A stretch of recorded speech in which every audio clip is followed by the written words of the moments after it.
On behalf of the Campus Atheists, Skeptics, and Humanists, the Christian Student Fellowship, and the Twin Cities Creation Science Association for coming to this debate, which can serve as an example for dealing with explosive issues in a courteous and intellectual manner. My name is Ross Olson. I'm on the board of Twin Cities Creation Science Association. I was educated at this institution, both undergraduate and medical school, and never heard any evidence against evolution. It was 10 years later that I began to research it and discovered a powerful case against it, and I changed my mind, although it took a long time to do so. Now, perhaps a few might change their mind tonight, one way or the other, but even for the vast majority who do not, I think it's our hope that there will be a new respect for the other side of the issue. You may be sitting next to someone that you might consider an enemy. Now, those of us who come from, yes, in case of a water landing, you may use the person beside you for a flotation device. Those of us who come from the Christian perspective know that we're supposed to love our enemies, and I have sensed the same sort of attitude from the Campus Atheists, Skeptics, and Humanists in my contact with Nick Wallen, and I thank him for his cooperation in setting this up. A few years ago, I was invited to speak at a gathering that was chaired by Matt Stark, former chairman of Minnesota ACLU.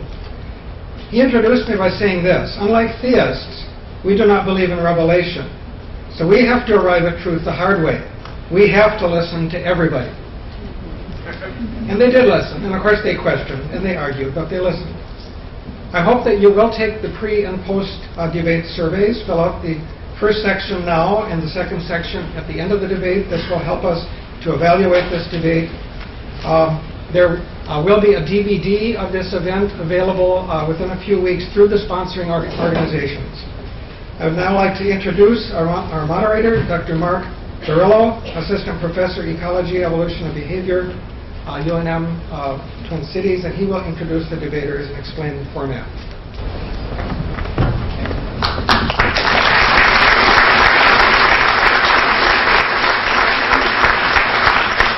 Okay, so as Ross just pointed out, I'm on the faculty here at the University of Minnesota Twin Cities, and I'm sort of jointly appointed in the departments of ecology, evolution, and behavior. But my real job and intellectual work is done in the history of science. So I'm a historian of biology. I work mostly in 19th and 20th century evolution and genetics. And I got a book coming out, so look for that on Amazon. That'll be sometime in the summer. Let me just briefly outline the format tonight. We're already a little bit behind. We're about 10 minutes behind, but I'm sure that we'll still try to get everybody out of here before midnight. That's a joke. What we're up to tonight is. I'll introduce the two speakers. We already flipped a coin. It's a 2002 E Pluribus Unum. I think it's Mississippi, the Magnolia State quarter.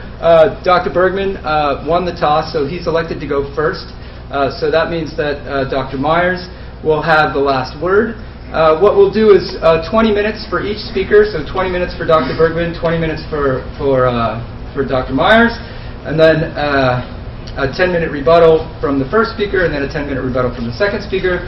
Then they'll be able to ask each other some direct questions, and we'll have a queue right here in the front, right here for the mic, and people can ask questions. And my job is going to be to make sure that, and this is a horrible job for me because I prefer to talk rather than listen. That's why I'm a professor. I like to profess, and I do have opinions on this issue, obviously, but I want to try to keep the speakers to the format, and I'd also like to keep the folks who have questions, try to formulate a question in as concise a manner as possible. Let's try to avoid lengthy kinds of commentaries. We're here tonight to have this discussion, but I think pointed questions will be more effective. So that's meant to happen around 9 o'clock. We'll do that for like 20 minutes, and then the last bit will be sort of 5-minute closing statements, first from Dr. Bergman and then from Dr. Myers. Any questions so far? All right, fine. So I've introduced myself, and Dr. Olson introduced himself, and congratulations on getting a nice crowd out here this evening. The two preliminary debaters this evening are Dr. Jerry Bergman. Dr. Bergman has a PhD that he earned in 1992 in human biology from Columbia Pacific University. He's got multiple master's degrees. He's taught at various institutions and is currently, I believe, an adjunct professor at the Medical University of Ohio and an instructor at, is it Bowling Green or Bowling Green? Northwest State. Northwest State. He's also the author of a book called Slaughter of the Dissidents, which is on sale now in the back of the room. If you don't have a copy, you can purchase one there. So that's Dr. Bergman. On my left is Dr. P.Z. Myers. Dr. Myers received his PhD in 1989 in biology from the University of Oregon. He's taught at the University of Utah and Temple University, and is currently a professor of biology at the University of Minnesota Morris, where he works in developmental biology in particular. You may know his name from the blog Pharyngula, which is an explosively popular blog on the Science Blogs Consortium that's run by Seed Magazine. And he also writes a column for Seed, working on a couple of book projects. Sort of. Yeah, a couple of book projects simultaneously. This is the nature of the business. And so I think without further ado, I will give you Dr. Bergman. So, Dr. Bergman, you've got a light right here, okay? Okay, thank you very much for that introduction. Before I start, I want to congratulate P.Z. Myers on the good job he did in the film Expelled. Of the opposition, his was the most rational, most reasonable, and I don't know why he didn't end up on the cutting floor. Why did they include him? I don't know. He must have felt we need to have some reasonable people on the other side. But at any rate, the question is, now this wasn't my choice, this topic, but the question is, should ID be taught in the schools? And the answer is very simple. It is now everywhere. And I've done a number of surveys which documented the fact that it is taught everywhere in the schools. First, let me give you a definition of evolution.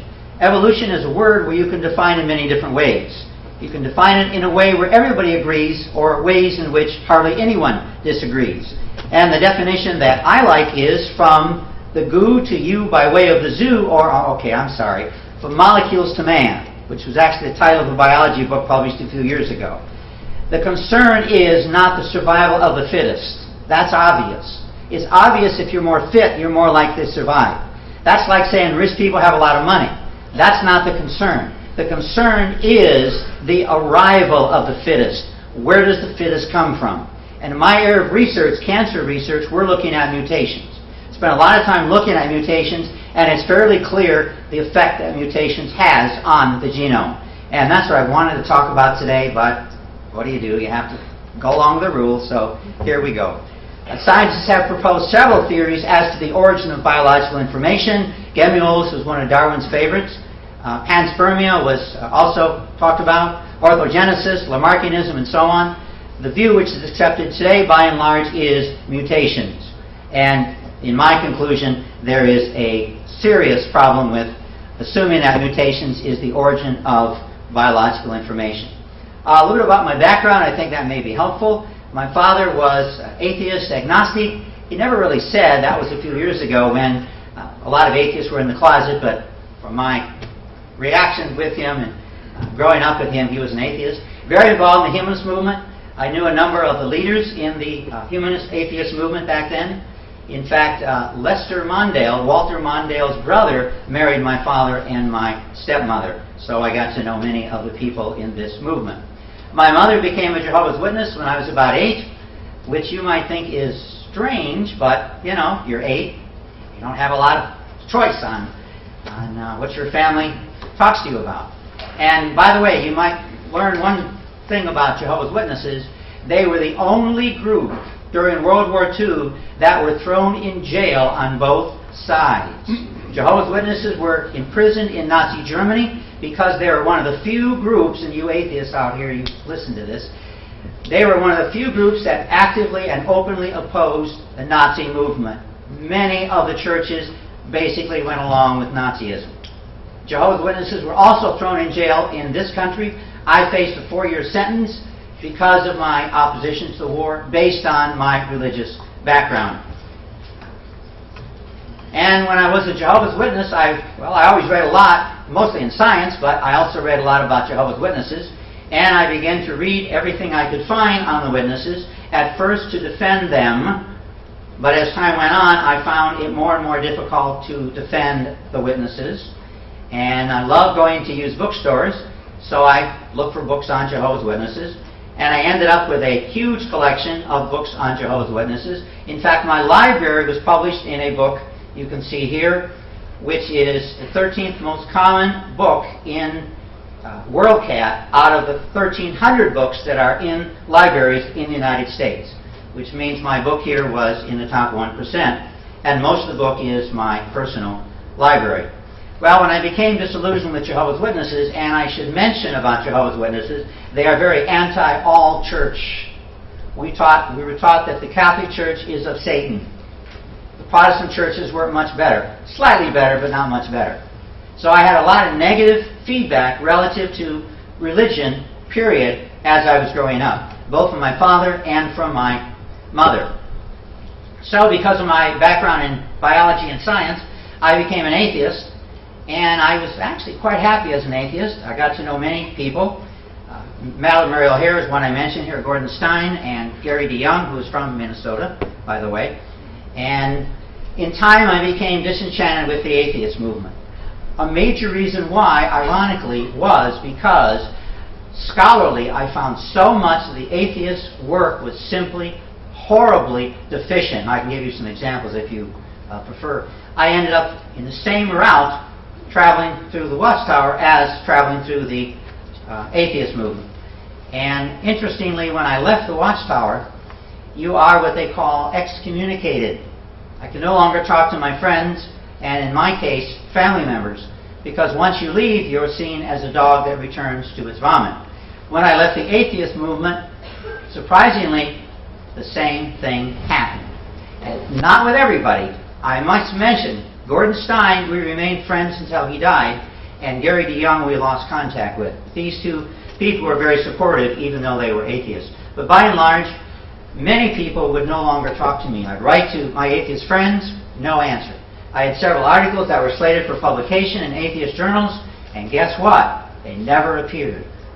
I sent new articles to atheist journals and didn't even get the courtesy of a rejection. And word came back that I was a heretic and that it wouldn't be a good idea to associate with someone like me. Well, I no longer agreed with their worldview.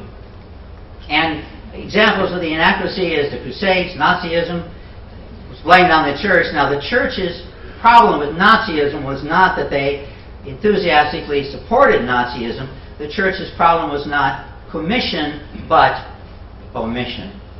They did virtually nothing, unfortunately. Galileo is probably the most abused story historically relative to the relationship between the church and science. Bruno, another case, I can read some quotes here, which if we get time later on, I will, the Inquisition and so on.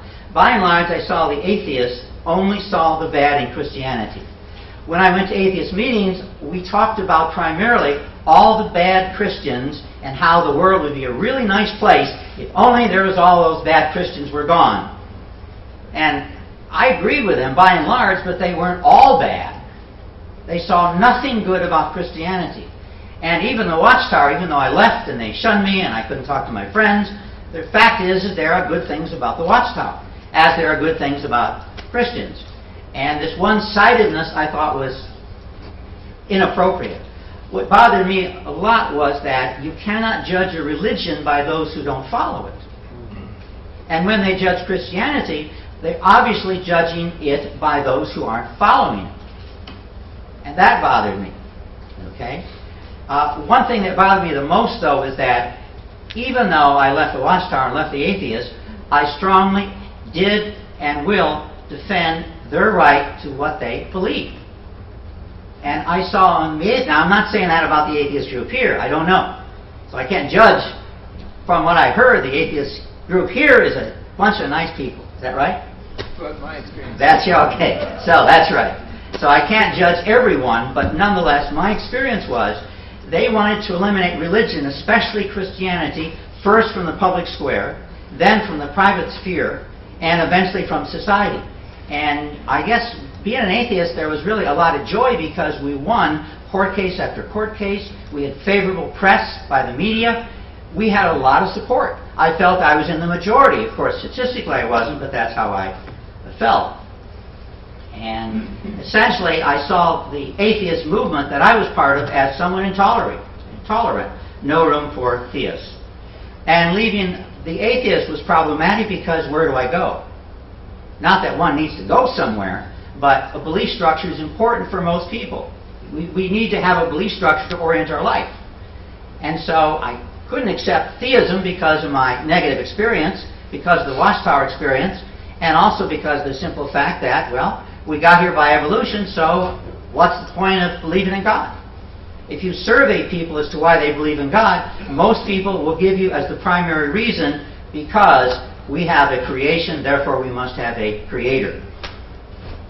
So then I decided to reevaluate what I believed, and what I started out with was evolution. I listed every proof of Darwinism that I could find in the textbooks that I used in college. And here you can see I list 6. Vestigial organs, homology, and so on. And I evaluated each one of these one at a time. The first one I chose was vestigial organs. And this is the Encyclopedia Britannica, which is a current edition. And it says, the human body, for instance, has more than 100 such vestigial organs. The appendix, the fused pterygal vertebra, the coccyx, in other words, wisdom teeth, and so on. So is this true? So I thought I could easily find out whether or not it's true, or at least begin to make progress. Went to the medical school library and I searched and looked for references relative to if these structures had any use, and I found eventually all of them, in humans at least, had a very clear function. All of them. And now we know for the appendix, for example, there are more than several functions. There's several functions which were recently discovered. I wrote a book called Vestigial Organs Are Fully Functional, worked with a professor, George Howe, who was a PhD from Ohio State, and a professor also who was a professor at a medical school in St. Louis. And as a result of my research, I have now over 800 publications, primarily looking at this question whether or not evolution is based on, and again, keep in mind my definition, is based on the evidence. And I concluded based on science alone. I wasn't looking at religious books. I was looking at science alone. Based on scientific research, secular sources alone, I conclude that Darwinism simply did not hold up.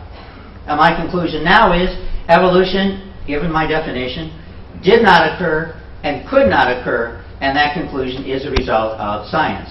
The next step then for me, and for many people, by the way, this next step does not occur. I have a number of friends who do not buy into evolution, who are still atheists or agnostics. It's the next step to conclude that, then, therefore, we must, to explain the origin of life, the universe, etc. I then looked at theism and eventually came back to a theistic position, which was actually very different from the position that I was raised around. And so I was, for the second time, a heretic. And I wrote a book called Persuaded by the Evidence, which is back here. And I found my story is not at all unusual. There are a lot of people who became, first of all, believers in a creation, rejected Darwinism, and believed there was intelligence behind the creation, and some went on to become Christians, some did not. And the book basically documents a number of these cases. I have a list on the internet now of 3,000 PhD scientists who have, by and large, rejected orthodox Darwinism. Okay, what is taught? Well, I surveyed about 100 biology teachers, called them up, and asked them how they handle origins. I used an open-ended approach because I thought they'd be more open and honest. And this is what I found.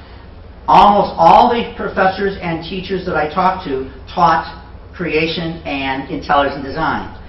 The problem is not whether it's taught, the problem is what is taught about creation or intelligent design. Okay? And I concluded that everyone is a creationist. The only difference is who is the creator. We're all creationists. Atheists believe that time and accumulation of mutations outworking of natural law, chance, etc., is the creator. I believe that intelligence is behind the creation. So we're all creations. The difference is who is the creator. When I interviewed these professors, I found that many taught theistic evolution. They taught that God used evolution to create. And my thought is, this is teaching religion. They're teaching religion widely in our schools and colleges. I thought that was unconstitutional. I don't teach religion, at least in science class. I don't think it's a good idea to teach religion in science class.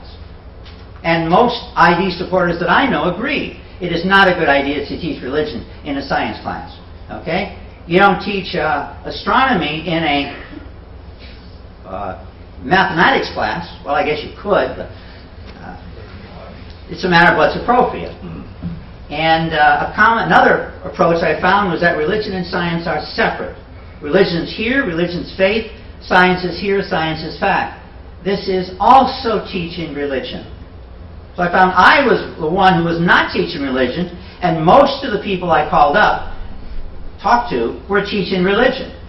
How about teachers who are creationists? Ironically, what they do is often ignore the subject. So it seems that the evolutionists are teaching religion, the creationists are not. And by the way, this study should be replicated. It needs to be larger, much more data. This study for me was a preliminary study which I did present at a conference recently.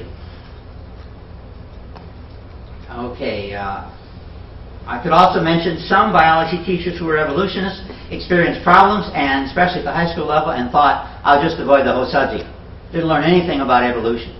And most all ID supporters that I know believe that we need to teach more about evolution. The problem is we don't teach enough about evolution. Some say to their class, well, I don't believe in evolution, but I have to teach it. Well, that again is, I think, teaching religion. You're telling something about religion which I don't feel has a place in a science class. One professor, he was interesting. He taught at Purdue University, and I talked to a number of the students. He says, I teach all theories. Creationism, intelligent design, theistic evolution, panspermia. Really? Yes, he did. That's what he said. I talked to the students. They thought they loved it. They said, really interesting, and they learned about myths from other cultures. The Mayan myth and two or three other myths. And everyone I interviewed said, we really like this class. And he himself was an evolutionist. Well, he said he was. But nonetheless, he presented all theories. And I asked the students, was he fair? He said, yeah, he did a good job presenting all of the worldviews. Another approach is science has proven life originated by natural means. This falsifies theological explanations. Therefore, theology, God, false, not true.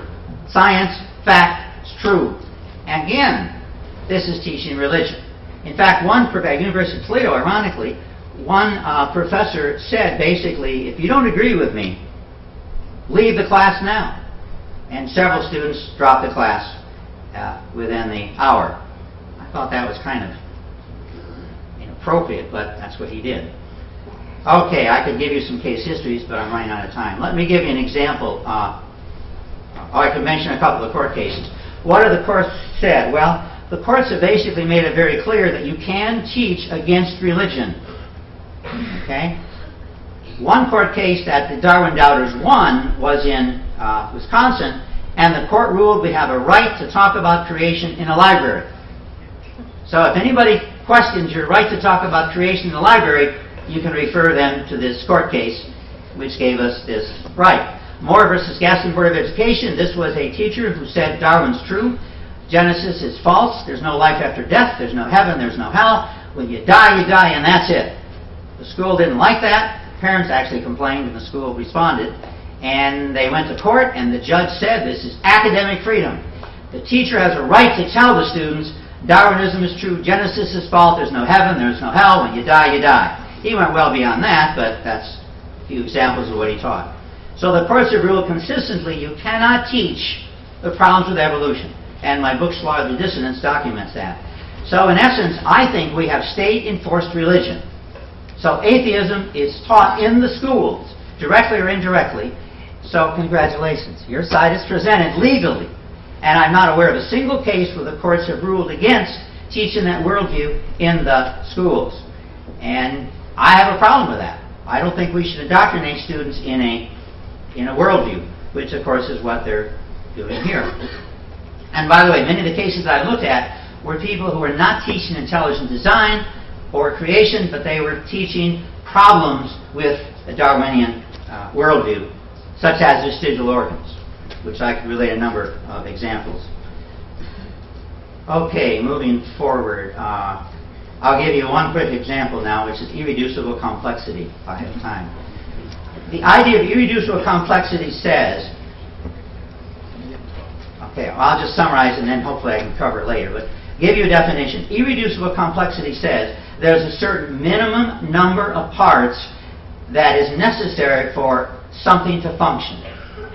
In other words, there must be 2 or more parts for watches and you name it to function.